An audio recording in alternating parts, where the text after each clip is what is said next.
Retenez-le une fois pour toutes, un homme ne trompe pas. Ok? L'homme est polygame par nature. C'est pour ça qu'il y a des millions de spermatozoïdes pour une seule ovule.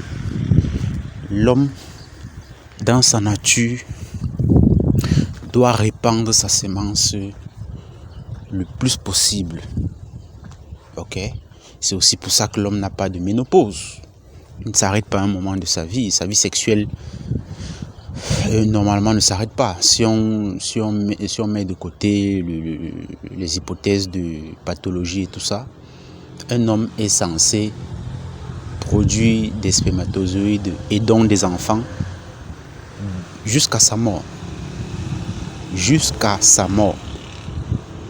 Donc, le concept de tromperie appliqué aux hommes est une construction sociale. Je vais parler là comme les Sandrine Rousseau et les wokistes. C'est une construction sociale, c'est une fabrication de la société. Ça n'a rien à voir avec la nature. Vous comprenez? L'homme est toujours disponible pour du sexe. Si on met de côté les hypothèses de maladie, il n'a pas de moment d'interruption.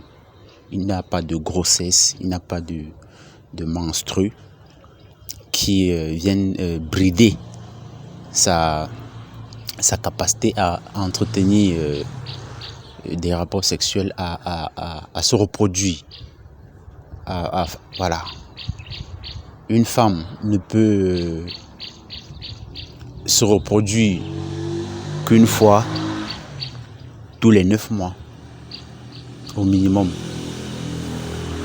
Un homme peut potentiellement engrosser tout un pays le même jour ou dans 2 jours, en 2 jours. Donc techniquement, l'homme ne trompe pas. Ok? La loyauté dans les relations de couple est davantage requise de la femme.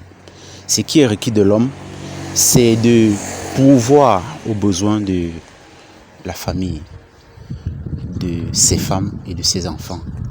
C'est d'ailleurs pourquoi dans la Bible on disait, si vous prenez une deuxième femme, qui ne soit rien retranché de ce qui était donné à la première, en termes d'entretien, en termes de vêtements, en termes de nutrition, etc., etc.